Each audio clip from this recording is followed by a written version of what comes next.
student, this is Tariq and I am making this video for class 9 subject PST and chapter is chapter number 6, industrial development in Pakistan. Now what you have to do, make the title page of midterm syllabus and the title page of chapter industrial development in Pakistan. It is chapter number 6 of your book. Okay, so let's take a start, student. First of all, I'm selecting some pictures in this video. Let's see the pictures. Okay, these are the pictures of some industries, just like textile industries, student, paper industry. In this chapter you are going to study about different industries of Pakistan, and you will study about the importance of industry in the development of our country. In short student मैं आपको बताता हूँ कि किसी भी country की जो economy है, उसकी जो आप कह लें कि बैकबोन है, वो कि इंडस्ट्री है। सही है कि कोई भी मुल्क जो है वो पैसा कमाता है जब इंडस्ट्रीज़ में चीज़ें बनती हैं और वो चीज़ें हम इस्तेमाल करते हैं या उन्हें बाहर भेजते हैं, और जिससे स्टूडेंट फॉरेन करेंसी हमारे मुल्क में आती है और जिससे हमारी इकोनॉमी अच्छी होती है, स्ट्रॉन्ग होती है। अब यहाँ पिक्चर्स देख लो स्टूडेंट क्वेश्चंस की। सही है, पिक्चर मैंने दी हुई है शॉर्ट क्वेश्चंस, लॉन्ग क्वेश्चंस की ना। पहले शॉर्ट क्वेश्चन स्टार्ट होंगे, उसकी एक्सप्लेनेशन दूंगा, उसके बाद फिर लॉन्ग क्वेश्चन स्टार्ट होंगे और फिर लॉन्ग क्वेश्चन आंसर्स की एक्सप्लेनेशन दी जाएगी। तो स्टूडेंट आपको समझ आ गया, क्वेश्चन देख लो, रीड कर लो। ये क्वेश्चन जो आपको दे रहा हूँ ये आपके व्हाट्सएप ग्रुप पर भी पोस्ट हो जाएंगे। सही है, उसके बाद फिर उसके आंसर्स जो भी नोट्स की फॉर्म में होंगे वो आपके ग्रुप में सेंड कर दिए जाएंगे, वहीं से आप कॉपी में काम करोगे। ओके, अच्छा स्टूडेंट, एक चीज़ यहाँ पर देख लो, लॉन्ग क्वेश्चन आंसर्स हैं। यहाँ पे सिर्फ 2 लॉन्ग क्वेश्चन आंसर्स आपको यहाँ पर मैंने लिखे हुए हैं। सही है जी स्टूडेंट, सबसे पहला टॉपिक है इंडस्ट्री। ओके, इंडस्ट्री को सिंपल वर्डिंग्स में समझ लेते हैं। क्या है industry? The work and process involve in the making of things in factories, यानी ऐसी जगह जहाँ पर कोई चीज़ बनाई जाए और वो चीज़ जो है लोगों के इस्तेमाल में आए, यानी रॉ मटेरियल यूज़ करके। जैसे हम कॉटन से हम कपड़ा बनाते हैं, तो कॉटन हमारा रॉ मटेरियल है कहलाएगा, और उससे हम कपड़ा बना के बेचते हैं। सही है, कहाँ बनाते हैं? इंडस्ट्रीज़ में बनाते हैं, और फिर वो सेल करते हैं जिससे हमें पैसा हासिल होता है। अच्छा, नीचे वाला क्वेश्चन स्टूडेंट इसी से कंसर्न है। नेशनल डेवलपमेंट क्या है? अब इंडस्ट्री से जो पैसा हम कमाते हैं वो हमारी डेवलपमेंट में लगता है, नहीं अब हम अपने सोशल सेक्टर्स को, मुल्क के या इकोनॉमिक सेक्टर्स को फर्दर आगे लेकर जाते हैं। सही है, मुल्क में पैसा आता है तो हमारा मुल्क अमीर होता है, और इस तरह हम अपने कंट्री में स्कूल, कॉलेजेस, हॉस्पिटल वगैरह बना सकते हैं। क्वेश्चन देख लो student, name the important railway routes of Pakistan. Pakistan में रेलवे रूट्स हैं या नहीं है, ट्रेनें चलती हैं या नहीं चलती हैं, तो वो रूट्स बताए हुए, उनके नाम बताए हुए कि किस शहर से लेके किस शहर तक जो है ट्रेन जो है ट्रैवल करती है। उसके बाद इंपोर्ट्स ऑफ पाकिस्तान है, पाकिस्तान क्या चीज़ें बाहर से मंगवाता है, पाकिस्तान में पैदा नहीं होती, उसे बाहर से मंगवानी पड़ती हैं। सही है, तो यहाँ पे पेट्रोलियम सबसे पहले है, यानी पेट्रोल हम बाहर से मंगवाते हैं। उसके बाद टी, मेडिसिन्स वगैरह ये यहाँ पर मौजूद नहीं होती, हैवी मशीन्स या गाड़ियाँ वगैरह हम बाहर से मंगवाते हैं। इन रिटर्न हमें जो है पेमेंट करनी होती है डॉलर में, और ये जो है हमारी इस तरह हमारी इकोनॉमी डाउन होती है। यानी एक अच्छी बात नहीं है कि हम ज़्यादा चीज़ें बाहर से मंगवा रहे हैं और जो है कम चीज़ें बना रहे हैं और उसको बाहर भेज रहे हैं। अब नीचे एक्सपोर्ट की बात कर लो स्टूडेंट। एक्सपोर्ट के नाम है कि पाकिस्तान में क्या चीज़ें पैदा होती हैं और वो क्या चीज़ें बाहर सेल करता है। पाकिस्तान एक एग्रीकल्चर कंट्री है, यानी यहाँ पर जो है हम क्रॉप्स उगाते हैं और उन क्रॉप्स को बाहर सेल करते हैं एज अ रॉ मटेरियल, या उनसे मुख्तलिफ़ चीज़ें बना के, जैसे कॉटन से कपड़ा बना के आगे बेचते हैं। ये चीज़ें लिखी हुई हैं, देख लो स्टूडेंट, ये चीज़ें बाहर जाती हैं। नेक्स्ट टॉपिक है ई कॉमर्स। ई कॉमर्स क्या है? Trade with the help of computer. Okay, student यानी कंप्यूटर को यूज़ करते हुए, इंटरनेट को यूज़ करते हुए हम ट्रेड करते हैं। वो डोमेस्टिकली भी हो सकता है, इंटरनेशनली भी हो सकता है। डिफरेंट कंट्रीज़ से चीज़ें मंगाते हैं और बेचते हैं। सही है, with the help of computer, यानी ऑनलाइन जो समझते हो आपके ऑनलाइन चीज़ें आप मंगा रहे हो, चाइना से मंगा रहे हो या किसी भी कंट्री से आप मंगा रहे हो और उसे पेमेंट कर रहे हो, तो वो क्या कहलाती है? E commerce. अब यहाँ पर आगे उसके यूजेस आ जाएंगे ई कॉमर्स के। इसको रीड कर लो कि कंप्यूटर से जब आप चीज़ें मंगाते हो तो उसका क्या क्या फ़ायदा होता है आपका। E commerce stand for electronic commerce which carried out computer internet by internet. The use include deals and maintenance of updated business record. business record होता है makes imports and imports very easy। चीज़ें मंगाना और भेजना आसान हो गया। Payment can be made through internet, internet के थ्रू पेमेंट हो जाती है डिफरेंट कंट्रीज़ को। E commerce has made trade and business quicker and easier. तेज़ हो गया कारोबार इसकी वजह से। It helps in maintaining and updated correct record of trade and business, और रिकॉर्ड रखना आसान हो गया। अच्छा स्टूडेंट, ये क्वेश्चन देखो, शॉर्ट क्वेश्चन है ये भी। इसमें आप डिफरेंट हाईवेज़ के बारे में पढ़ेंगे कि पाकिस्तान में कौन से इंपॉर्टेंट रोड्स हैं, उनके क्या नाम है। तो यहाँ पे पूरे बताया गया है कि नेशनल हाईवे पे कौन कौन से शहर जो है वो कनेक्ट होते हैं। यानी आप नेशनल हाईवे पे जब ट्रैवल करोगे तो कौन से शहर रास्ते में आएंगे। तो कराची से रावलपिंडी तक के स्टूडेंट जितने भी सिटीज़ हैं वो आएंगे। ये क्वेश्चन है, क्या है name heavy industries of Pakistan. Pakistan की हैवी इंडस्ट्रीज़ के नाम बताओ। तो टेक्सटाइल इंडस्ट्री, अभी ये उसमें लॉन्ग में डिटेल में पढ़ोगे, अभी सिर्फ यहाँ पे नाम दिए हुए हैं ना। Textile industry, sugar industry, cement industry, vegetable ghee, cooking oil industry, ये ETC, ये सारी जो हैं क्या हैं, हैवी इंडस्ट्रीज़ कहलाती हैं, यानी बड़ी इंडस्ट्रीज़ कहलाती हैं पाकिस्तान की। उसके बाद नेक्स्ट शॉर्ट क्वेश्चन है importance of means of communication transportation. Communication से क्या समझते हैं हम कि transfer message from one place to another, यानी टेलीफोन के ज़रिए, मोबाइल वगैरह के ज़रिए या आप एक जगह से दूसरी जगह जा सकते हो। ट्रांसपोर्टेशन किसे कहते हैं कि एक जगह से बैठ के दूसरी जगह जा सकते हो ईज़िली, या नहीं जा सकते, या जो चीज़ आप बनाते हो दूसरे शहरों में पहुंच सकती है ईज़िली। जिसके लिए मुल्क में जो है रोड्स या रेलवे रूट्स मौजूद हों, आप ट्रैवल कर सको एक जगह से दूसरी जगह, अपनी चीज़ें जो बनाते हो वो मार्केट में पहुंचा सको या दूसरे शहरों में भेज सको टाइमली, सही है, वक्त पर। ऐसा ना हो कि कोई रिक्वायरमेंट हो और चीज़ आपकी मार्केट में मौजूद ना हो। तो हमारा वे ऑफ कम्युनिकेशन क्या है स्टूडेंट, और हमारी जो है ट्रांसपोर्टेशन सिस्टम कैसा है, सही है। और ये अगर ट्रांसपोर्टेशन सिस्टम अच्छा होगा, कम्युनिकेशन सिस्टम अच्छा होगा, डेवलपमेंट होगी, सही है, एग्रीकल्चर एंड इंडस्ट्री में। उसके बाद प्रमोशन ऑफ ट्रेड है, आपका कारोबार बढ़ेगा।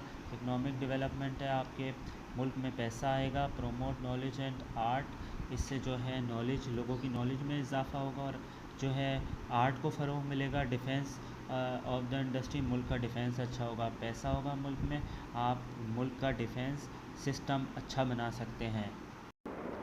Next question is about cottage industries of Pakistan.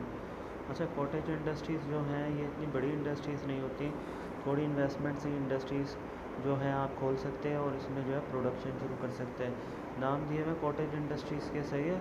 जैसे हैवी इंडस्ट्रीज़ हैं ये कि लोहा बनाने की फैक्ट्री, सीमेंट बनाने की फैक्ट्री, या टेक्सटाइल इंडस्ट्री या शुगर इंडस्ट्री, ये वो इंडस्ट्रीज़ नहीं होती, ये छोटी इंडस्ट्रीज़ होती हैं, कम इन्वेस्टमेंट से भी आप खोल सकते हैं।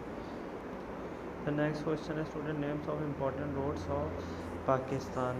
पाकिस्तान की इम्पोर्टेंट रोड्स के नाम बताएं में इधर कि national highway Karachi Quetta highway, via Khuzdar. विया खुजदार का मतलब क्या है कि कराची से कोयटा जा रही है लेकिन खुजदार बीच में आ रहा है, सही है। तो यहाँ विया का मतलब जो है आपका ये समझ लेना। बाकी सारे नाम दिए रोड्स के, okay.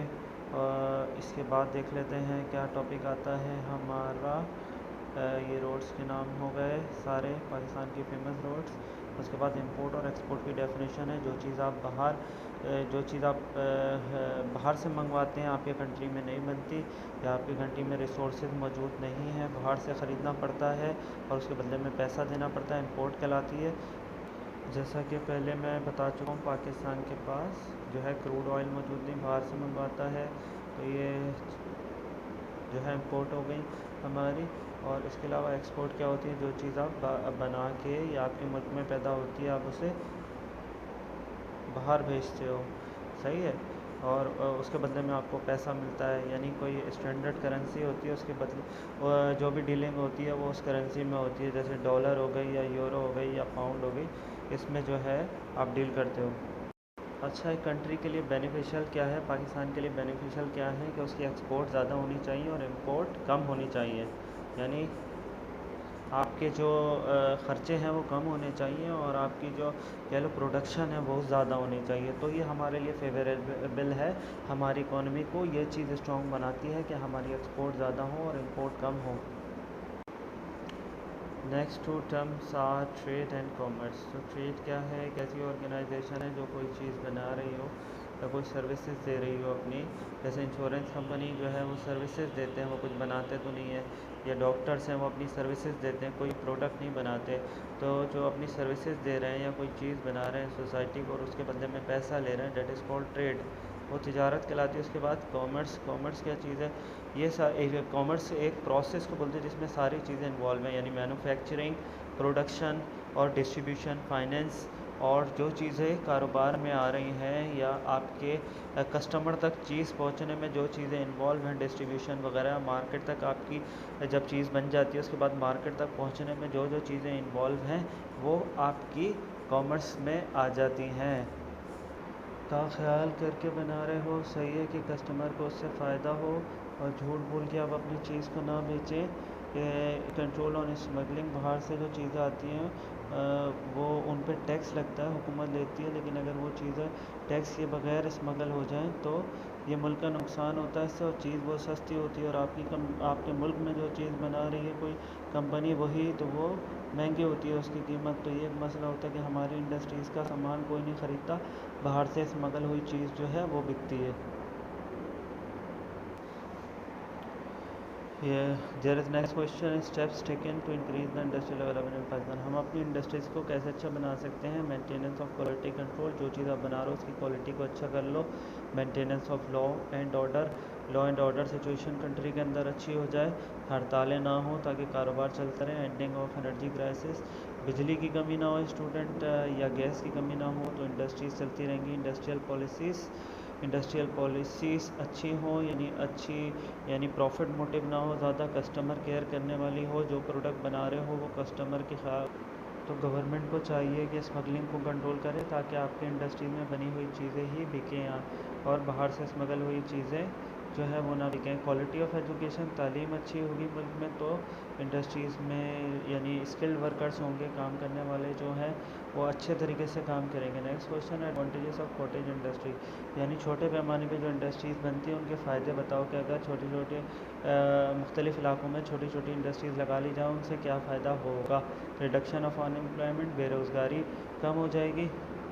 Elimination of migration of people, लोग जो रोज़गार की तलाश में आते हैं, जैसे कराची में लोग नौकरी के या कारोबार करने के लिए आते हैं तो वो लोग वहीं अपने शहरों में रहेंगे और वहीं पर काम करेंगे, इस तरह मसले मसाइल नहीं बढ़ेंगे। जैसे माइग्रेशन होती है तो ट्रैफिक प्रॉब्लम्स और बहुत तरीके के मसले मसाइल हो जाते हैं, जैसे कराची में है आबादी बढ़ती जा रही है और मसले मसाइल भी क्रिएट होते जा रहा है, तो ये कम हो जाएंगे। Source of earning, foreign exchange, बाहर का पैसा जो है वो हमें मिलेगा, हम बाहर चीज़ें बना के बाहर भेजेंगे तो वहाँ का। अच्छा, कॉटेज इंडस्ट्रीज़ होती है इसका एडमिनिस्ट्रेशन चलाना आसान होता है, छोटी इंडस्ट्रीज़ होती है तो सेटअप छोटा सा होता है, ज़्यादा बड़ा नहीं होता। इसके बाद स्टूडेंट यहाँ से लॉन्ग क्वेश्चन आंसर शुरू हो रहे हैं, जो भी क्वेश्चन आगे होगा वो लॉन्ग सेक्शन में आपने करना है। ये 2 क्वेश्चन जो यहाँ पे लिखे हुए हैं सिर्फ ये नहीं होंगे, इसके अलावा और क्वेश्चन भी होंगे, तो वो आपने जो भी क्वेश्चन इसके बाद दिया जाएगा वो लॉन्ग सेक्शन में आपने करना है। फर्स्ट क्वेश्चन है इंडस्ट्रियल प्रॉब्लम्स ऑफ पाकिस्तान, तो इंडस्ट्रियल पाकिस्तान में इंडस्ट्रीज़ लगी हुई उनकी क्या क्या प्रॉब्लम्स हैं। शॉर्टेज ऑफ स्किल्ड वर्कर्स, काम तो करने वाले हैं, मज़दूर तबका तो है लेकिन जो पढ़े लिखे लोग हैं वो कम हैं। पढ़े लिखे लोग होंगे तो वो जो है फैक्ट्रीज़ को अच्छी तरीके से चला सकते हैं। क्वालिटी कंट्रोल अच्छा नहीं है हमारा। अच्छा, आपके मुल्क में स्ट्राइक ना हो और कारोबार बंद ना रहे और जो है लोग अमन से रहें और रैनसम ना हो, कोई अगवा ना हो, कोई अगवा बराए तावान ना हो, या कोई किसी को धमकियाँ ना दे रहा हो, या फिर भत्ता सिस्टम ना हो, तो आपकी मुल्क में जो है लोग इन्वेस्टमेंट करते हैं, इंडस्ट्रीज़ लगाई जाती हैं। इसका मतलब ये हुआ कि आप जो चीज़ बना रहे हो वो दूसरों के लिए रिलायबल नहीं है, लोग भरोसा नहीं करते आपकी क्वालिटी के ऊपर, इसलिए आपसे चीज़ें नहीं ख़रीदते हैं। उसके बाद इनकंसिस्टेंट पॉलिसीज़, कंपनी की पॉलिसीज़ अच्छी नहीं है, यानी कंपनी चलाने वाला बिजनेसमैन उसको तजुर्बा नहीं है, कोई पॉलिसी अच्छी नहीं डिज़ाइन करता किस तरीके से चीज़ बनानी है और कैसे बेचनी है, तो वो इंडस्ट्री उसी बंद हो जाती है। Law and order situation means ये कि एक चीज़ जैसे फॉर एग्ज़ाम्पल फ़ुटबॉल है, वो चाइना से भी बन के आ रही है और हमारा मुल्क में भी जो है वो फ़ुटबॉल बन रही है, लेकिन हमारी मार्केटिंग इतनी अच्छी नहीं है। चाइना वही चीज़ 150 रुपये की दे रहा है और हम वही चीज़ 500 रुपये की दे रहे हैं, तो वो चाइना की लोग ख़रीदेंगे, हमारी नहीं ख़रीदेंगे, और दोनों की क्वालिटी तकरीबन सेम है। तो अच्छा स्टूडेंट, एनर्जी क्राइसिस है। उसके बाद हेडिंग नंबर 5 पे energy crisis like uncertain prices of electricity and fuel. बिजली महंगी हो या गैस महंगी हो तो स्टूडेंट आप जो है इंडस्ट्रीज़ आपकी नहीं चल सकती, क्योंकि आपकी फिनिश प्रोडक्ट जो है, फिनिश गुड जो है वो इतनी महंगी हो जाएगी। अगर बिजली के प्राइस ज़्यादा होंगे तो एक 100 रुपये की चीज़ आप 1000 रुपये में बेचोगे तो इस तरीके से कोई नहीं ख़रीदेगा। एक प्रॉब्लम है लैक ऑफ मार्केटिंग, मार्केटिंग अच्छी नहीं है सही स्टूडेंट कि आप अपनी प्रोडक्ट को पब्लिक तक फेमस नहीं करा पाते।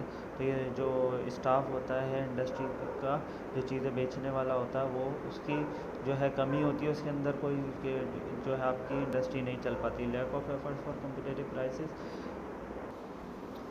नेक्स्ट पॉइंट है student negative attitude of trade union, यानी जो ट्रेड यूनियन है, हर जगह की एक यूनियन होती है चलाने वाली, डिफरेंट इंडस्ट्रीज़ की एक यूनियन है जो मुख्तलिफ़ इंडस्ट्रीज़ को चलाती है, तो उसका एटीट्यूड जो है वो एक इंडस्ट्री के या दो इंडस्ट्री के ख़िलाफ़ नेगेटिव है, या वो मसले क्रिएट कर रही है इंडस्ट्री के लिए, तो आगे कारोबार नहीं चला पा रहे अपना। लस्ट फॉर अनड्यू प्रॉफिट, जो बिजनेसमैन है जिसने इंडस्ट्री को लगाई हुई है वो ज़्यादा पैसे ले रहा है, यानी चीज़ जो 100 रुपये में बिकने वाली है वो 200 रुपये में बेच रहा है, तो इस तरीके से उसकी इंडस्ट्री सही चल नहीं पाती। अगर आप ज़्यादा प्रॉफिट मार्जिन रखते हैं तो वो कोई उस पर वो लोगों के लिए रिलायबल नहीं होती चीज़ कि आप ज़्यादा प्रॉफिट पे बेच रहे हो चीज़, और वही चीज़ लोगों को दूसरी जगह से मिल रही है या चाइना से आ रही है, वो सस्ती है, तो इस तरह आपकी इंडस्ट्री नहीं चल पाएगी। जी स्टूडेंट, नेक्स्ट टॉपिक है टेक्सटाइल इंडस्ट्री। अच्छा, ये बड़ा एक नोट है टेक्सटाइल इंडस्ट्री के ऊपर कि यहाँ से हम स्टार्ट करते हैं कि Pakistan is self sufficient in textile industry, यानी कॉटन से जो कपड़ा बनता है या कॉटन रॉ मटेरियल जो है बाहर जाता है, तो उसमें पाकिस्तान जो है सेल्फ सफिशिएंट है कहीं से, यानी पाकिस्तान की बड़ी एक्सपोर्ट है। सही है, तो ये बैकबोन है पाकिस्तान की। पाकिस्तान ज़्यादातर पैसा इसी से हासिल करता है कि कॉटन जो है वो लीडिंग क्रॉप है, सबसे ज़्यादा कॉटन पैदा होता है पाकिस्तान में। सही, उससे कपड़ा बनाया जाता है और मुल्क में भी इस्तेमाल होता है उसका, और बाहर भी भेजा जाता है। मेन सेंटर्स हैं इसके कराची और फैसलाबाद, यानी सबसे ज़्यादा फैक्ट्रीज़ जो हैं वो कराची और फैसलाबाद में है। सही है स्टूडेंट, और इसके बाद जो एक चीज़ इसी से एसोसिएट करती है कि पाकिस्तान में सिल्क इंडस्ट्रीज़ भी हैं, सिल्क टेक्सटाइल इंडस्ट्री, यानी सिल्क का कपड़ा बनाने वाली फैक्ट्रीज भी मौजूद है। दो तरीके का सिल्क यहाँ पर बनाया जाता है। सही, एक सिंथेटिक सिल्क है जो केमिकल वगैरह से बनाया जाता है, आर्टिफिशियल सिल्क कहलाता है, और एक नेचुरल सिल्क कहलाता है। सही है, जो सिल्क वॉर्म से तैयार होता है। इन दो ये चीज़ भी पाकिस्तान की एक इम्पोर्टेंट एक्सपोर्ट है। ये एक लीडिंग इंडस्ट्री है पाकिस्तान की, जो है चीनी जो है शुगर केन से बनाई जाती है। सही है स्टूडेंट, पाकिस्तान में शुरू में 2 फैक्ट्रीज़ थी शुगर की, लेकिन अब तकरीबन 78 मिल्स लगाई जा चुकी हैं जहाँ पर चीनी बनती है।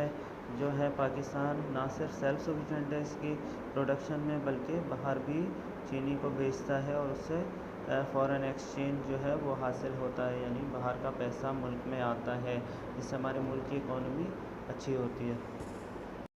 दूसरा ये बता दूं स्टूडेंट, ये टेक्सटाइल इंडस्ट्री वाला जो ये आप देख रहे हो वीडियो में, ये जो पिक्चर लगी हुई है, ये वाला मैटर नहीं होगा। इसका मैटर मैं आपको नोट्स में डिफरेंट सेंड करूँगा, तो आपने वो वाला मैटर लिखना है आंसर में। उसके बाद शुगर इंडस्ट्री आ गई student. Next heading is defence industry. अच्छा स्टूडेंट, ये जो है डिफेंस इंडस्ट्री जो है, इससे आप समझिएगा कि ये जो है बड़ी इंडस्ट्रीज़ हैं, यानी कोई लोहा वगैरह या भारी चीज़ इधर बनाई जाती है। सही है। सबसे पहली कैटेगरी है इसकी आयरन एंड स्टील इंडस्ट्री, यानी आयरन और स्टील जो आप घरों में इस्तेमाल होता है, लोहा या स्टील जो है, स्टील की चीज़ें घर बनाने में इस्तेमाल होती हैं, तो वो जो है सबसे पहली कैटेगरी है डिफेंस इंडस्ट्री की। अच्छा जी, ये डिपेंड करता है आयरन और के ऊपर ना। आयरन और क्या चीज़ है, ये ज़मीन के अंदर से लोहा जो निकलता है, यानी मिनरल है आयरन, एक वो ज़मीन के अंदर से जो है वो एक्सट्रैक्ट किया जाता है और फिर जो है ये इंडस्ट्री में इस्तेमाल होता है। इसकी एक एग्जांपल है पाकिस्तान स्टील मिल कराची। सही है, ये जो है कराची से 40 किलोमीटर अवे है, थोड़ी दूरी कराची से वाक़ई है। इसकी पिक्चर भी मैंने शुरू में लगाई थी जब इंट्रोडक्शन में। It was built with the cooperation of Russia, Russia की कॉपरेशन से बनाई गई है स्टूडेंट ये 1973 में। It manufactures iron sheet coat ETC। सही है स्टूडेंट। सेकेंड हेडिंग है स्टूडेंट इसकी हैवी मैकेनिकल इंडस्ट्री। सही है, ये वो जगह है जहाँ पे आप रेलवे यानी ट्रेन वगैरह के पार्ट्स या गाड़ियों के पार्ट्स या ट्रक वगैरह के स्पेयर पार्ट बनाते हैं। उसके बाद इन्होंने इसकी लोकेशन बताई हुई है कि इसका बड़ा सेंटर जो है वो KPK में है, हवेलियाँ, और दूसरा जो है वो लांडी में है यानी कराची में है, जो कि लांडी में वाक़ है। अच्छा student, next heading is ship building industry. तो in 1956 Karachi shipyard and engineering हुआ स्टडी है Karachi. Various types of ships are build there, यानी यहाँ पे बहुत सारे शिप्स, पानी में बड़े बड़े जहाज़ चलने वाले जो आपके काम आते हैं इम्पोर्ट एक्सपोर्ट के, यानी कंटेनर उस पर रखे जाते हैं और दूसरे मुल्क ले जाए जाते हैं, वो बनते हैं और रिपेयर होते हैं। उसके बाद arms and ammunition industry. The first arms ammunition factory was built at Rawalpindi. The air defence material यानी मिसाइल्स वगैरह, जहाज़ वगैरह या जहाज़ों के में जो इस्तेमाल होने वाला जो असला है वो यहाँ पे तैयार किया जाता है। सही है। अच्छा स्टूडेंट, नेक्स्ट क्वेश्चन है importance of industry in national development. सही है, नेशनल डेवलपमेंट में हमारी जो इंडस्ट्री है अगर वो अच्छी होगी, मजबूत होगी, तो वो उससे मुल्क को क्या फ़ायदा होगा। सही है, तो क्या डेवलपमेंट होगी, ये इम्पॉर्टेंट है हमारे मुल्क में या नहीं है। इंडस्ट्रियल सेक्टर जो है वो हमारे मुल्क की डेवलपमेंट में इम्पॉर्टेंट है या नहीं है, ये बात यहाँ करेंगे। इसमें बुक में पॉइंट्स दिए हैं स्टूडेंट पेज नंबर 96 और 100 पे, तो इसको मैंने हेडिंग्स बना के जो है लिखवाया हुआ है। सही है, आपको जो है व्हाट्सएप पे मिल जाएंगे नोट्स इसके ना, तो उधर से कॉपी कर लेना। हो सकता है मैटर में थोड़ा सा डिफरेंस हो, जो आपको मैं सेंड करूँ उसमें या सही है, तो जो मैं सेंड करूँगा आपने वही आंसर्स उतारने हैं कॉपी के अंदर। सही है, अब ये पॉइंट हैं, इनको थोड़ा सा रीड कर लेते हैं। क्या पॉइंट है? सोर्स ऑफ इकोनॉमिक डेवलपमेंट, यानी अगर इंडस्ट्रियल सेक्टर में तरक्की होगी मुल्क के अंदर, तो आपका मुल्क जो है वो डिफरेंट जो चीज़ें मुल्क में मौजूद हैं या ज़रूरियात मुल्क की हैं वो पूरी होंगी। सही है। इसके अलावा नेक्स्ट पॉइंट है source of foreign exchange. Industry जितनी तरक्की करेगी उतना ही, यानी इंडस्ट्री में आपकी प्रोडक्शन होगी और चीज़ें बना के आप बाहर भेजोगे तो आपका फॉरेन एक्सचेंज मुल्क के अंदर आएगा, यानी बाहर का पैसा आपके मुल्क में आएगा, तो ये आपकी डायरेक्ट हिट करेगा इकॉनमी को। सही है। उसके बाद increase in value of raw material, यानी आपके मुल्क में इंडस्ट्रीज़ लगी हुई हैं और रॉ मटेरियल, यानी जैसे एग्जांपल दे दी थी मैंने आपको कॉटन की, कॉटन से आप कपड़ा बनाते हो, कपड़ा बना के आप बेचते हो, तो ये आपकी रॉ मटेरियल में, यानी कॉटन जो है वो सस्ता बिकता है as compare to cotton cloth, या आप कह सकते हो फिनिश गुड बना कर अगर आप बेच रहे हो तो वो ज़्यादा महंगी बिकेंगी as compare to raw material. People get employment, लोगों को नौकरियां मिलती हैं। सही है, जितनी ज़्यादा इंडस्ट्रीज़ होंगी आपके मुल्क के अंदर उतनी ज़्यादा जो है अनएम्प्लॉयमेंट कम होगी मुल्क के अंदर से। उसके बाद नेक्स्ट पॉइंट है student comfort for human beings. ये हेडिंग बनाई हुई है हमने। सही है, पॉइंट्स आपके बुक में दिए हुए हैं, ये उनको मैंने हेडिंग जो है सजेस्ट करी हुई है बच्चों को, तो उन्होंने हेडिंग बनाई हुई है। सही है, तो ये मैंने फिर कह दिया कि व्हाट्सएप पे आपको मिल जाएंगे, तो वो उसी के हिसाब से आपने आंसर को कॉपी में उतारना है। कंफर्ट ऑफ ह्यूमन बींग्स, यानी इंडस्ट्रीज़ बनेंगी तो लोगों की जो है लोगों के आराम का सामान बनेगा उसके अंदर, जैसे रेडियो, टीवी, एयर कंडीशनर वगैरह है, रेफ्रिजरेटर, लोगों से फ़ायदा उठा रहे हैं और लोगों के काम आने वाली चीज़ें जो है इंडस्ट्रीज़ में तैयार की जा रही हैं। नेक्स्ट पॉइंट की हेडिंग है student source of strong economy. Economy आपकी अच्छी हो जाती है मुल्क की, सही है, इंडस्ट्रीज़ लगेंगी, लोगों को रोज़गार मिलेगा और चीज़ें, तो मुल्क में पैसा आएगा। बाहर आप चीज़ें बेचते हैं, ज़ाहिर सी बात है इंडस्ट्री से, तो फ़ॉरेन एक्सचेंज आता तो आपकी मुल्क की इकॉनमी स्ट्रॉन्ग होती है और मुल्क में डेवलपमेंट के काम होते हैं। स्कूल बनाए जाते हैं, हॉस्पिटल्स वगैरह बनाए जाते हैं, या सड़कें बनाई जाती हैं, रेलवे ट्रैक्स बनाए जाते हैं और दूसरे डेवलपमेंट के काम होते हैं। Country become self reliant, country आपका सेल्फ रिलायंट हो जाता है, अपने खर्चे खुद उठाता, अपने जो है फैसले खुद लेता है। ओके स्टूडेंट, आखिर में बस ये है कि आपको वीडियो समझ आई है, सारी चीज़ें जो है मैंने एक्सप्लेन कर दी आपको ब्रीफली। आप ये कि आपने क्वेश्चन आंसर्स करने हैं कॉपी के अंदर।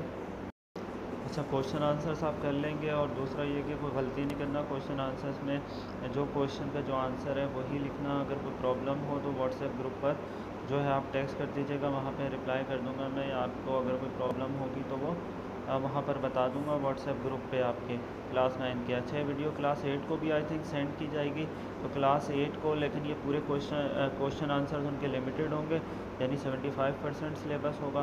तो आपको भी व्हाट्सएप ग्रुप पे क्लास 8 के बच्चों को जो है ये वीडियो भेजी जाएगी, और उसके साथ जो है क्वेश्चन आंसर्स जो है आपके ग्रुप पर सेंड किए जाएंगे। तो वहाँ पर ही आपको बता दिया जाएगा कौन से क्वेश्चंस आपने करने हैं, सही है, क्योंकि 100% सिलेबस नहीं करते क्लास 8 के बच्चे, 75%। ओके स्टूडेंट, अल्लाह हाफ़िज़, गुड बाय।